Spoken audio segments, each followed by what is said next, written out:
next speaker is also one of my colleagues from Dynaflow research group. Richard has a PhD obtained at Oxford in the turbo machinery, and Dynaflow research group he has dealt a lot with failures due to slugs and due to waterhammer, and now he's going to present several ways how to prevent that kind of failures due to waterhammer and interrupt air in the piping system. All right. Hello. Thanks for the sorry for the delay. Today what we're going to talk about is avoiding surge pressure failures in future waterhammer, and also what the effects and why that might be exaggerated by enclosed vapour or air pockets in the piping system. Okay, so we'll look at quickly just introduction to waterhammer surge. Then how could gas pockets worsen that effect?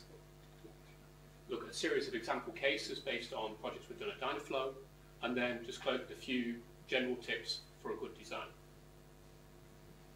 So, what is surge? Okay, surge is the high pressure wave caused by a sudden transient event in a piping system. So look at the example on the left, simplest case. You've got a flow moving from left to right, and you suddenly close a valve. In closing that valve, you generate the pressure peak, and which has a maximum amplitude. It's given by the Joukowsky equation. So the fluid density times the velocity times the speed of sound. Okay. Now, why are we interested? Well, because it could lead to a failure in our pipeline. Okay. So look on the left. It's a rupture of a weld in the longitudinal direction. It's caused simply by the increase in pressure due to Joukowsky peak. But also, look on the right, we see that this wave travels through the piping system. By travelling through the piping system means that you end up with larger pressure at the elbow on the right compared to the elbow on the left. Okay? And that will generate a net force on this part of the piping system. And depending on the restraint, this can cause the piping to move to the right to increase the bending stresses in all of the elbows. Or, if it was restrained at this location, a larger force restrains that location. Now, not only are we interested in simple pressure rise, we're also interested in what is the frequency associated with that pressure rise, because that can exaggerate the effects. So, for example, if we look at the case on the left, what we're showing here is we close this valve. This wave will then travel from right to left. It could then be reflected by connection with ambient air or with a large vessel. And this system length will give it a character, it will reflect, and based on the system length, the density of the fluid, we'll end up with characteristic frequency for the passing of that surge wave. Okay. So if we look on the lower axis here, this will give you a frequency for the passage of that surge wave.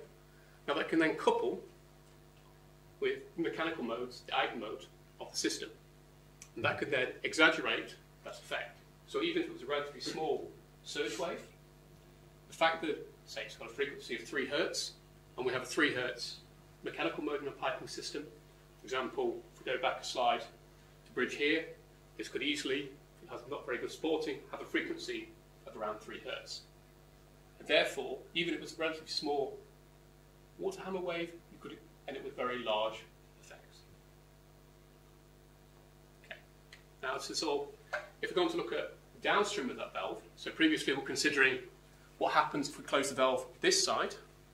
If we now go the right-hand side, what you'll see is the fluid, if you close the valve, the fluid will continue to move away. Because in this case, the fluid still has a certain amount of momentum. And this means we're in a low pressure region immediately downstream of the valve. And this low pressure region, depending on what is the momentum of the flow, could easily go down to the vapour pressure of the fluid. Okay? And that can cause a series of cavity bubbles, or even a full cavity in the pipeline, immediately downstream of the valve. Now, with time, the flow that was moving away, this flow, will change direction, will reverse direction and move back towards the low pressure cavity region. At that moment, you will then lead to implosion of the cavity into that region. This will then create a high pressure wave travelling through the system. Now, I'll show you here, it's a simple film from experiments that done the Fraunhofer Institute in Germany. And what you see here, similar to what was done with Deltaris, it's a see-through pipe, with a closed valve here, and the flow is moving from right to left. And what you'll see is when the valve closes, you'll see the cavity formed at this region, and then you'll see the recovering flow immediately afterwards.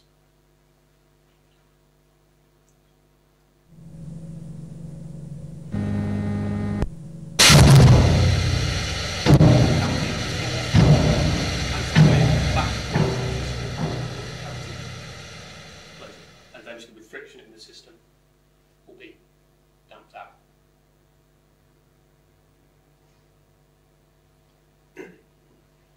So, a lot of you work with surge type problems, so that's what we're doing there is nothing particularly new.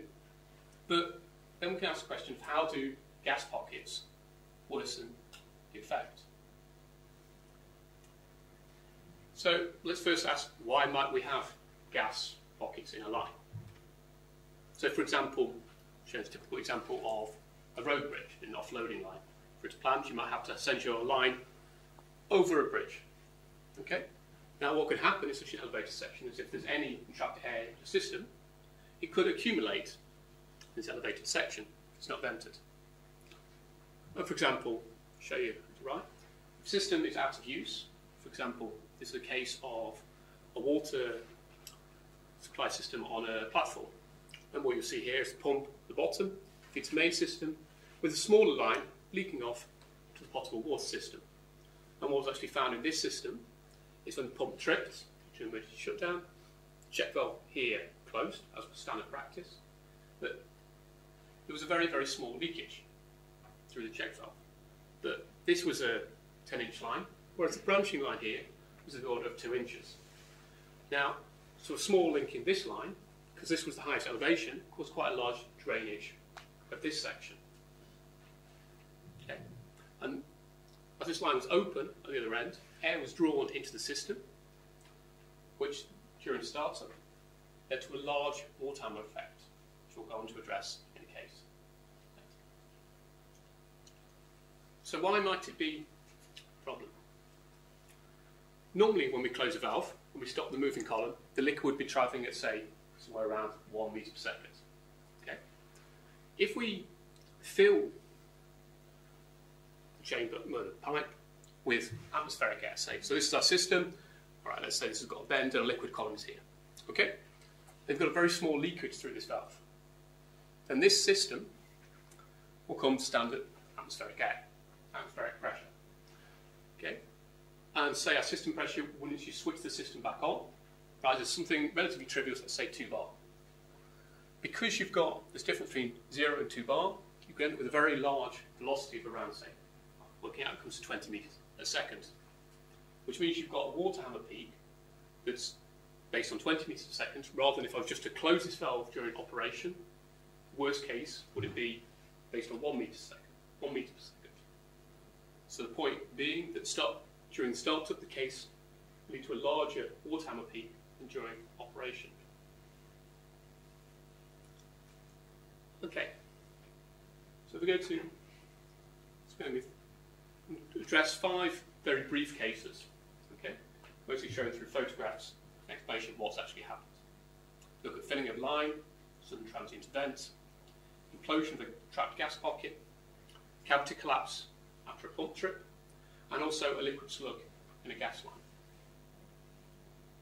So case 1, rapid filling of a line. So this is very similar to what we just talked about with the potable water system. But now what we're looking at is a fine water system on a jetty. So here you've got the end of the jetty, and we've got near the pumping station, we had a deluge valve, which closed when the system was not in use.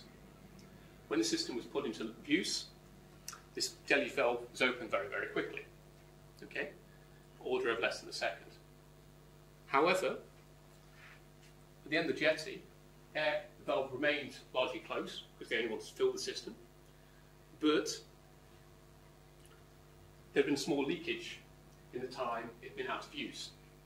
In that time, a large portion, or a significant portion, there was no exact measurements of how much, but a significant portion filled with atmospheric air. Okay? So what happened when you switched the system on is the water came in from the pump and accelerated towards the end of the system, which was open for the air moving out of it, but not for the water, because a small gap, the valve presents very little resistance to the valve for the air that was trapped in, but very large resistance for the water that's passing through. And this is an example of some of the damage that was seen. So what you see on the top left is you see that due to the waterhammer wave that's caused by the fluid reaching the end of the system, you had a large net force moving from the left to the right, and what you see is the supports have fallen off the concrete support underneath them. But then you also see in piping systems, not everything is rest support. You'll also see axial stops in your system, and they're designed to stop axial movement of the piping. But what you see here, I apologise, maybe you can't see it because of the lighting, you can see the mark where the buckle was originally on the piping. So even though there was an axial stop, the piping has just simply moved through the axial stop. Just to give you an example of how large the force was. And what we see here, you actually see this is an elbow, apologise for the resolution, and then we see a straight piece of pipe. Now this piping system was in normal use relatively low pressure and was actually sealed with just a coupling joint, coupling ring. You actually see the piping here. But what you see is due to the waterhammer effect, due to the pressure peak, this ring has simply failed, ruptured and fell off the piping, and now the elbow is separate from the pipe. Now, this is a second example with a similar background, and this was a line that was about to undergo a hydro test. Okay? So it had just been installed in the trench and was filled with atmospheric air. Okay? And somewhere down this end of the system, they want to start filling the pipe with water. Okay? For the hydro test. Hydro test being done to check, to pressurise the line and show that it's capable of withstanding design pressure. Okay? And what's actually happened here is they've opened this valve far too quickly. Okay? And what's happened is the water's rushed into the system and hit the opposite end. Okay? And the reason why it's formed this sort of concertina buckling type shape is much like if you were to have an elastic band and you were suddenly to pull the end of that, because it has got no supporting whatsoever apart from the end of the trench, you end up with this elastic band type effect. Okay, so let's look on to sudden transient event. Now, what you see here, this was the case with a large firewall system actually, no, cooling water system, and what actually happens was a sudden leak near a flange in the system. The sudden leak led to a lower pressure halfway down the system, and suddenly, obviously leads to the pressure drop through the entire system. A surge wave passed all the way through the system and led to a force going from right to left. And as has happened before, you see that the rest support has fell the supporting structure, and you then see as the surge wave has travelled back, it's actually moved back again. Okay? Or also just due to the elasticity in the system itself. But you also see here, once again, a failure of axial supports. This is due to the relatively low torsional stiffness of an I-beam in that orientation. You see the same. Look at the elevated section. Now, what is actually interesting, just to give you an idea of the orientation, you've got the piping going from here, like so, and down again. Okay? And what you're seeing is the rest support beneath the horizontal section. And this is moved due to the passage of the surge wave. But what you see is there's a pile of washers that were just coincidentally resting on the beam. And you see that the support has moved in such a smooth way, such a smooth manner, that actually the washers have remained pretty much as they were left. There's not a large vibration of this structure, it's just simply gone and fell. There's no, it hasn't took the spoiler structure with it. So we go on to the implosion of a gas pocket. So before showing you a picture of the damage, shows a bit of a background picture to what it was. So we go from the suction, we look at it's the pump, centrifugal pump, you've got suction, pump, discharge. Apologies, there was actually a check valve just here, and then we go on to there's blind T and the downward system. Okay. And during normal operation, there'd been a pocket of gas that had accumulated, used trapped air in the system in the vertical blinded connection. Okay. Now when the pump trips due to an emergency scenario, check valve closes, there's no flow through it, and this lower pressure passes through the system. And the pressure of the gas will also obviously drop. Okay. This surge wave then returned. Okay. And the pressure here was then, the fluid was then higher than the pressure of the gas. And then, much like the filling of an empty line, the fluid accelerated into this small trapped gas pocket. And this was the result. Now, what you can see is the blind flange has been blown totally out due to the water hammer, due to the entrance of the acceleration into the trapped air pocket, and a water hammer effect, and you see that it's blown the flange a good couple of metres off. Obviously, the effect is exaggerated by this being a fiberglass system. And you see all the strands of the fiberglass, but still it gives you a demonstration of how large the pressure is.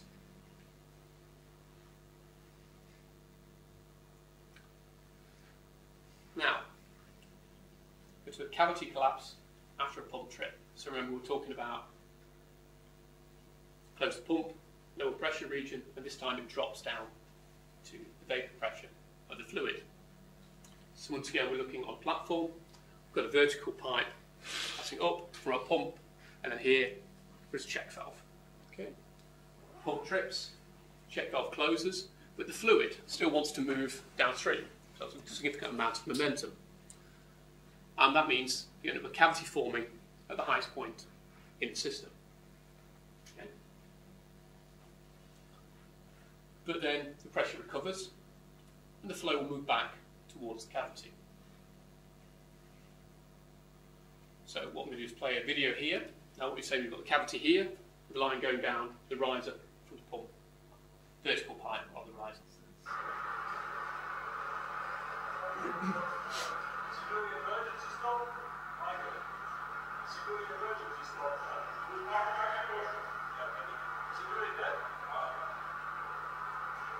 Absolutely set up for the camera.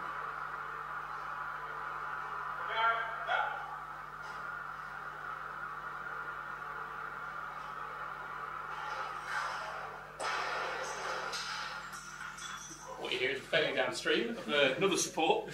What you saw very clearly is the movement at that location.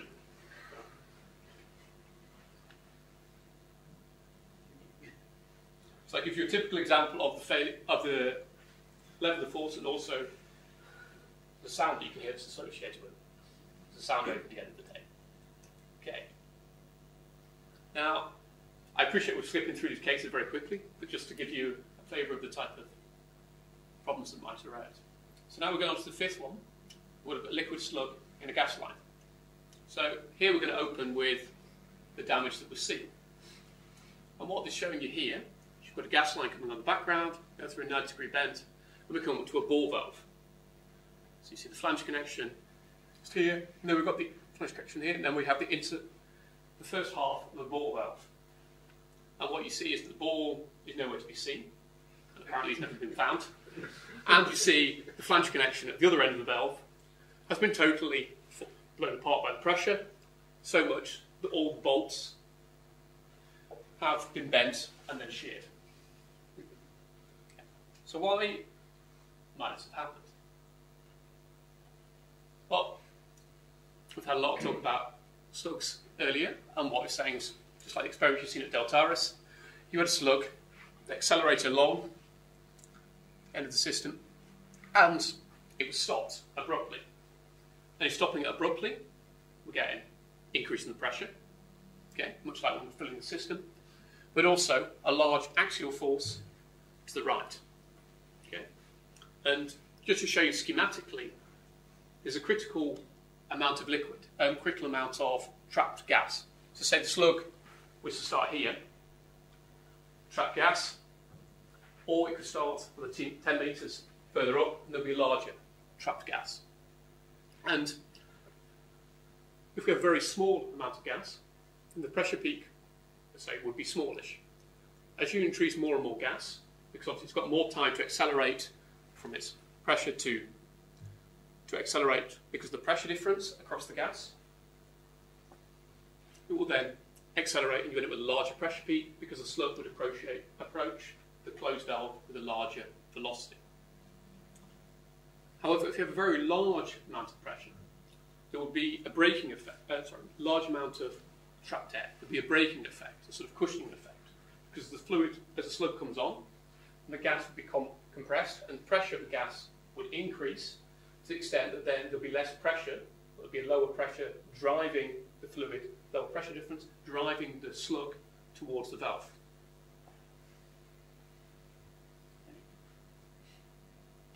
So, to show you a little bit more of the damage, though, so if you remember we're explaining the two effects, which is the axial force and the increase in internal pressure. What you see here is a sufficient increase in the internal pressure that you've actually got deformation in the hoop direction. Okay, so you've got plastic yielding, and you can see, quite much like if you were to break your leg, it's swelled up. Plastic deformation.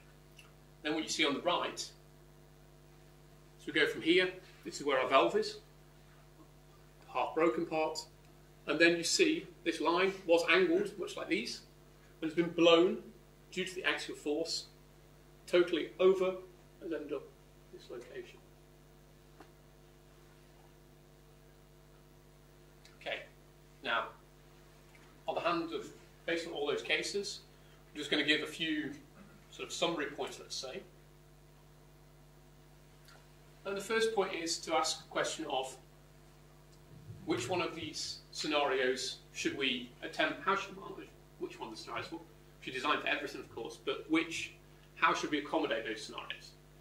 First thing, is it a scenario that it's going to occur, we can't alleviate it? For example, the closing of a valve, or the filling of this line for a hydro test. Okay, we can't not design for that. Okay, but something like this scenario, we could say, okay, is there a way we could change the process or the setup so that then there's no way the trapped air would occur in this part, rather than infinitely strengthen this joint to accommodate it. So the simplest solution for the case on the left, with closing a valve, yeah, we could try and increase the closure duration, or the opening duration if we're filling a system. However, that's not always possible. So for example, on the right, we're filling a line, but often you might be filling it with a pump, where you just flick a switch, the pump comes online, you can't really control the start of the pump. So then what we can think about is, okay then, let's try and recycle a large portion of the flow through that pump, but then we can have a control valve here that we open much more slowly. Okay. So example of things that we could design for. Or if we really can't design it any other way, then we could think about introducing a sort of dampener in the system. So in this case, introducing a surge vessel. And here, the example we showed with the pump, with the check valve and the cavitation, we could prevent that with introducing a vessel such as this, which would, when the pressure drops, introduce more fluid to prevent the fluid dropping to the cavitation pressure. But introducing this is obviously a very costly route to go. We could also look at changing the support configuration. Now, sun's just come out, so this is not a great one. But what you'll actually, can you actually see that? No. Okay. What you'll see here is a very large movement. This has been slowed down, I think, a factor of 100, see the piping move left and right due to the passage of the waterhammer. You see that as like a U, like a bent U downwards. And that will move. That moves backward and forwards. Appreciate this to slow down due to the passage of waterhammer wave. Now, you could probably try and stop this one by changing the supporting, but then you end up, as Luke mentioned earlier, with the compromise between is that then good for your static design? All right, and this is a sort of, if you then start thinking about improving your supporting, you need to then think about all parts of the supporting. There was a point raised earlier about, are you considering the steel that's connecting to your supporting as rigid or not? And this is an example of here, we've got a very stiff, rigid line support, axial support, okay, with 3 buckles and a very stiff shoe. However, the T-post support is just a simple I-beam, which has got very little torsional strength. So here, the ruling case is actually T-post and not the support itself.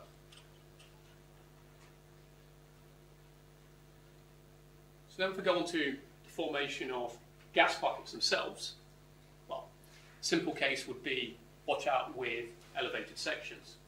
For example, here we've got a case of a road bridge. If this system is operating at very low pressure, so say you're operating at 1 bar, 2 bar, then if we've got an upstream transient event, say for example, downstream transient event, then we would decrease in the line pressure. Then, all right, it goes from 2 bar, move down to 1 bar here. If we go up on the bridge, which has got a higher elevation, then we can very easily get towards a vapour pressure in the bridge. And on the right, which is a simple example we showed earlier with the blinded T. Now, if that had been on the right-hand side, in the horizontal axis, horizontal direction, then there'd been no way you can get a gas pocket forming there, because it would just flowed along. It would not. It would have risen. Instead, the gas would have risen to the top of the pipe. It would have flowed downstream. Okay, so that's basically concluding everything I want to talk about today. So basically, the main point is here. We just want to show you with a series of cases based on projects and questions from clients, the severity of what can happen if you don't consider the effect of waterhammer, and also how those effects can be increased by including, by the presence of any gas pockets or vapour pockets